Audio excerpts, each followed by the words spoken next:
Assalamualaikum warahmatullahi wabarakatuh. Hai, jumpa lagi dengan saya di Sobat Isya. Kali ini saya akan menceritakan sebuah film dari Thailand yang berjudul First Love atau A Little Things Called Love yang tayang pada tahun 2010.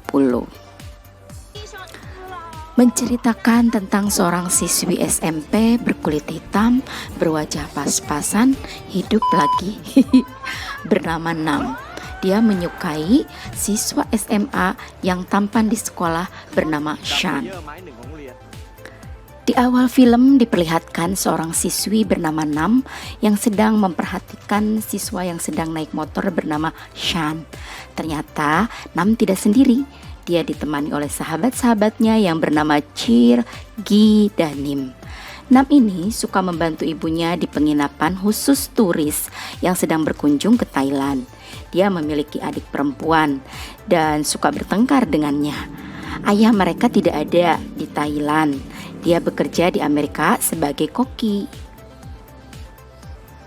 Suatu hari saat sedang mengikuti pelajarannya Miss In, seorang guru bahasa Inggris, Nam minta izin untuk pergi ke toilet. Agar bisa melihat cowok yang ditaksirnya, Nam mengambil jalan memutar dan harapannya terkabul. Saat pulang dari toilet, Nam melihat Shan yang sedang di luar kelas karena ketahuan menjahili teman sekelasnya. Pokoknya setiap hari Nam selalu mencari cara untuk bisa melihat Shan. Shan jago main sepak bola sehingga banyak siswi-siswi lain yang suka padanya. Tentu hal ini akan membuat sulit bagi Nam karena banyak saingannya. Sepulang sekolah, Paman Chan datang dari Amerika, sedangkan ayahnya Nam sudah 5 tahun tidak pulang ke Thailand. Paman Chan menyampaikan pesan dari ayahnya Nam.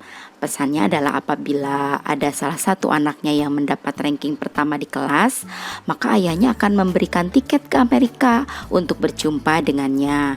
Mendengar ini, Nam bertekad untuk meraih ranking pertama di kelasnya. Suatu hari, Shan membantu Nam dan teman-temannya yang sedang diganggu oleh murid-murid lain. Sebagai ucapan terima kasih, Nam memberikan hadiah untuk Shan. Shan pun berterima kasih kepada Nam. Bahkan Shan tahu nama Nam. Hal ini membuat Nam kegirangan. Malamnya teman-temannya Nam sedang membaca buku tentang bagaimana cara membuat seseorang menyukai kita. Temannya mengajak Nam untuk bergabung. Namun Nam tidak mempercayai hal seperti itu. Pada saat teman-temannya sudah pulang, Nam malah mengikuti instruksi dari buku tersebut. Ayahnya Shan ternyata adalah mantan pemain sepak bola nasional.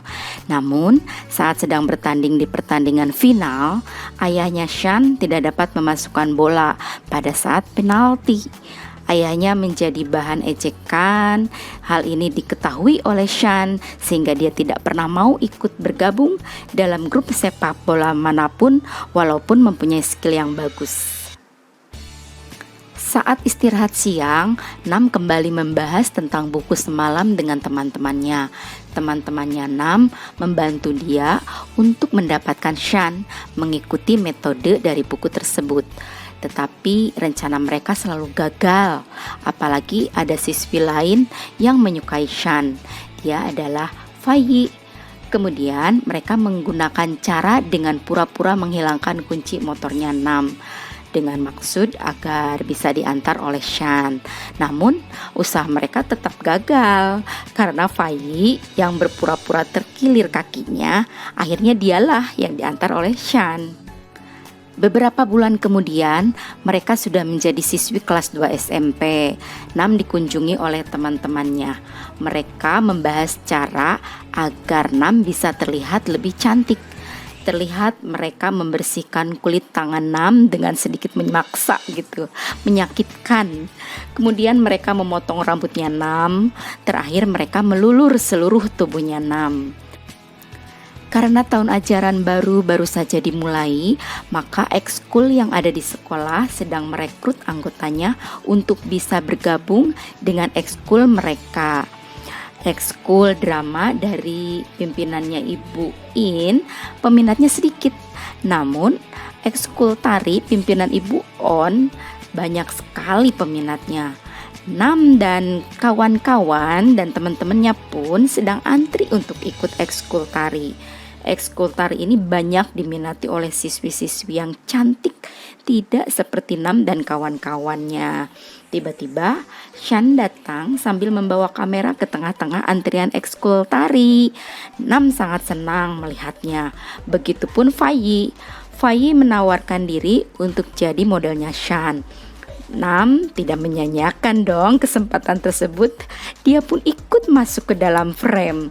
Shan mengomentari kulit Nam yang terlihat lebih cerah.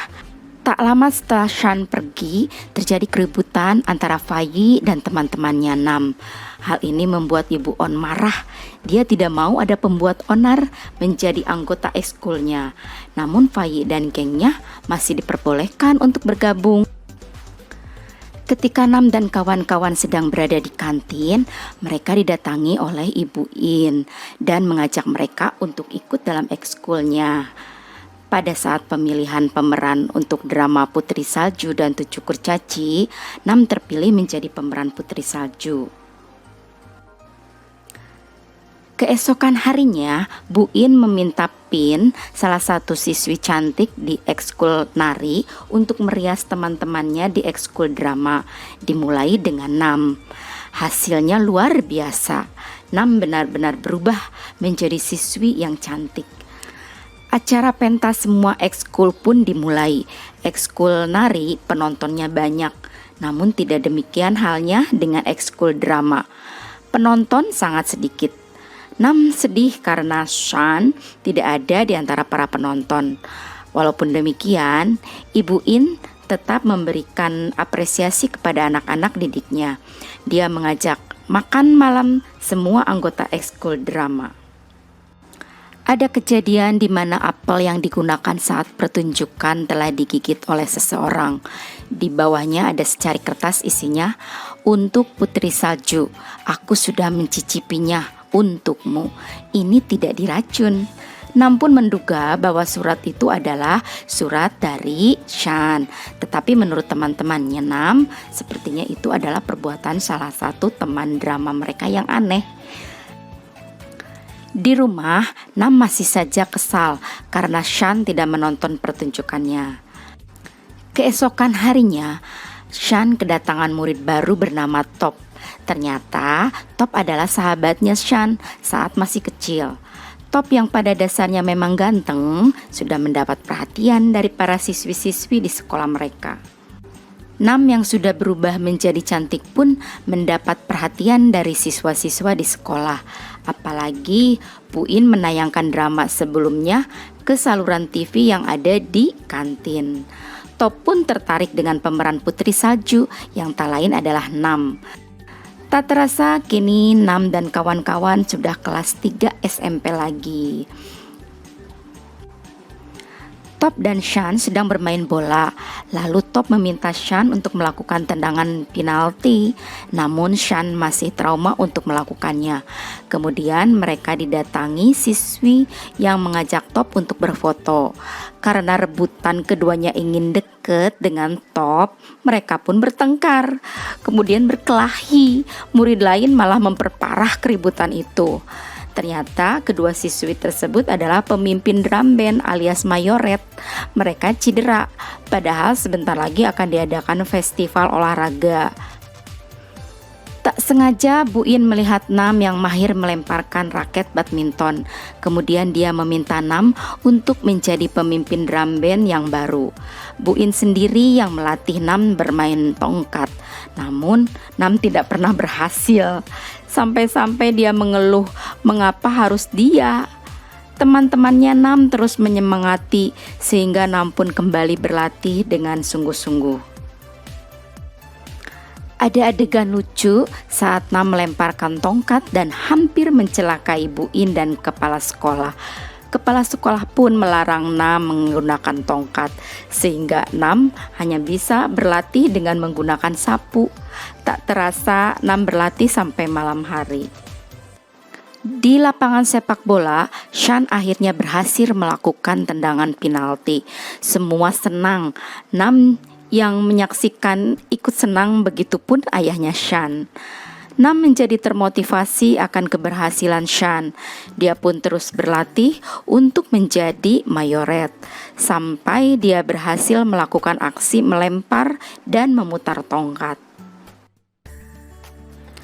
Pawai menjelang festival olahraga pun dimulai. Terlihat Nam yang sangat cantik dengan kostum mayoretnya dan aksi-aksi tongkatnya. Top dan Shan pun melihat aksinya Nam. Top semakin menyukai Nam.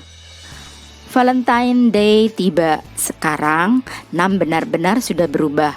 Dia mendapatkan begitu banyak hadiah coklat dari teman-teman cowok. Namun dia terlihat sedih karena sudah seharian menunggu, Shan belum juga memberikan hadiah kepadanya. Dan akhirnya Shan pun muncul dengan membawa bunga. Nam begitu bahagia. Namun Shan berkata bahwa bunga tersebut pemberian temannya untuk Nam. Nam langsung kecewa. Saat mengeluarkan buku-buku dari tas, ada surat tanpa nama yang terjatuh. Isinya mengajak Nam untuk bertemu di sekolah di anak tangga lantai 3 jam 4 sore. Besoknya, Nam datang ke tempat yang tertulis dalam surat. Nam melihat Shan datang, dia pun merasa senang. Tapi ternyata Top lah yang sudah menulis surat untuk Nam. Top meminta Nam untuk menjadi pacarnya. Nam hanya diam. Dan menurut Top itu artinya adalah iya. Liburan musim panas tiba. Teman-temannya Nam sedang membahas ulang tahunnya Cheer. Gi dan Nim menelepon Nam untuk memberikan kue ulang tahun untuk Cheer. Namun Nam tidak bisa ikut merayakan karena sedang liburan dengan Top dan gengnya. Padahal dia melakukan ini agar bisa bertemu dengan Shan. Shan bercerita tentang cumi-cumi kepada Nam. Itulah mengapa dia tidak mau makan cumi-cumi. Kemudian Top ikut nimbrung sembari bertanya kenapa cumi-cuminya tidak Saat mereka berjalan di jembatan gantung, Nam terjatuh dan tidak bisa berjalan. Nam kemudian digendong oleh Top. Walaupun harapannya adalah Shan yang menggendongnya. Tetapi ya gak apa-apalah, soalnya Shan sudah membawakan tasnya. Hal ini saja sudah membuat Nam bahagia. Sepulangnya dari liburan, Nam datang ke rumah Cheer dengan membawa kue ulang tahun. Ternyata teman-temannya sudah pergi lebih dahulu dan kue pun ditiup sendiri oleh Nam. Sekarang Nam sudah tidak terlihat bermain dengan teman-temannya yang lama. Dia malah bergabung dengan Top dan teman-temannya. Saat Nam menghampiri teman-teman lamanya, mereka tidak menanggapinya. Beberapa hari kemudian, Nam diajak pesta ulang tahun api unggun bersama Shan, Top, Pin, dan yang lainnya. Nam selalu mencari cara untuk dekat dengan Shan. Hingga suatu ketika, saat perayaan ulang tahun, tiba-tiba Top mencium pipi Nam. Nam kaget, dan disitulah dia sadar bahwa semua ini adalah salah. Pada saat Top mengantarnya pulang, Nam tegaskan bahwa dia tidak pernah bilang kalau dia mau menjadi pacarnya Top. Dia minta maaf karena selama ini dia diam dan membuat Top salah sangka. Dia juga mengatakan ada seseorang yang sudah dia sukai. Esoknya Top curhat sama Shan. Dia terpukul karena baru pertama kali mengalami hal seperti ini. Dia pun meminta Shan untuk tidak mengajak Nam berkencan apapun yang terjadi, karena akan sangat menyakitkan bagi Top melihat sahabatnya berhubungan dengan perempuan yang dia cintai. Shan pun menyanggupinya. Sekarang Nam benar-benar sendiri. Dia tidak bermain dengan kelompoknya Shan. Dia pun kehilangan gengnya sendiri. Padahal sekarang dia sudah cantik dan terkenal. Dia sangat sedih dan sering menangis. Shan mendapat kabar dari ayahnya bahwa setelah tamat SMA nanti, Shan diminta ke Bangkok untuk bergabung dengan klub Liga Kaca Bangkok. Jadi dia harus bersiap-siap. Akhirnya, Nam memberanikan diri menemui ketiga temannya. Awalnya mereka sangat canggung. Kemudian Nam menyanyikan sebuah lagu yang selalu mereka nyanyikan bersama. Lama-lama diikuti satu persatu temannya dan akhirnya mereka pun menangis bersama. Tak lupa Nam meminta maaf kepada Cheer karena sudah melewatkan ulang tahunnya baru-baru ini. Mereka pun berbaikan. Saat Nam sedang di rumah, tiba-tiba teman-temannya datang dan mengabarkan bahwa menurut Ibu In, Nam adalah juara 1 di kelas. Mendengar itu, Nam bahagia sekali. Sambil memeluk ibunya, dia juga bahagia karena dia akan bertemu dengan ayahnya. Teman-temannya Nam memaksa dia untuk mengungkapkan perasaannya kepada Shan. Siapa tahu Nam tidak akan bisa bertemu dengannya lagi. Celoteh mereka. Mereka mengatakan juga bahwa Nam sekarang sudah menjelma menjadi anak yang cantik, pintar dan menggemaskan. Sepertinya Shan mau deh menerima Nam. Tibalah hari kelulusan. Shan dengan baju yang sudah dicoret-coret mengambil foto teman-temannya. Kemudian dia pergi ke kolam renang disusul oleh Nam. Di sana Nam memberanikan diri mengungkapkan perasaannya kepada Shan selama 3 tahun ini. Dia berusaha berubah demi untuk mendekati Shan dan baru sekarang dia berani mengungkapkannya. Ternyata ketahuan bahwa Shan sudah berpacaran dengan Pin. Nam kaget sampai-sampai dia terjebur ke kolam renang. Kemudian dia bergegas pergi meninggalkan Shan. Dia menangis sepanjang jalan. Kemudian dia bertemu dengan Pin dan dia hanya memeluk Pin sambil menangis. Sampai rumah, Shan sudah ditunggu oleh manajer klub bola dan malam itu pun Shan harus pergi ke Bangkok. Ternyata diam-diam Shan mengumpulkan foto-foto Nam. Dia sudah menyukai Nam bahkan saat Nam masih belum secantik sekarang ini. Dia jugalah orang yang menggigit apel waktu itu. Shan juga menanam bunga mawar walaupun hal itu berat baginya. Dia berencana untuk memberikan kepada Nam pada saat hari Valentine tiba. Jadi waktu itu adalah bunga pemberian Shan karena dia tidak berani mengatakan. Dia sakit sekali melihat Top yang memperlakukan Nam yang sangat dia cintai waktu itu. Sebelum ke Bangkok, Shan meletakkan buku itu di depan rumahnya Nam. Terlihat Nam yang sedang menangis meratapi nasibnya kehilangan Shan dan Shan yang akan pergi meninggalkan Nam. 9 tahun kemudian, Shan masuk ke sebuah kantor dengan menggendong bayi. Ternyata itu adalah anaknya Pin dari suami yang telah meninggalkannya. Di lain tempat, Nam yang sudah menjadi seorang perancang busana yang cukup terkenal dan sukses di Amerika akan diwawancarai oleh sebuah stasiun televisi. Dia bilang kembali ke Thailand karena ada pekerjaan dan karena kangen dengan ibunya. Tiba saatnya dia ditanya tentang orang yang spesial. Dia mengatakan bahwa orang itu adalah senior di sekolahnya dan pemain sepak bola. Dia pun ditunjukkan buku dari Shan saat Shan akan pergi ke Bangkok. Dan sebagai surprise dari stasiun televisi tersebut, didatangkanlah Shan. Nam pun kaget. Nam bertanya, apakah Shan sudah menikah? Jawabnya adalah bahwa dia menunggu seseorang agar kembali dari Amerika. Nam pun menangis bahagia dan film pun tamat.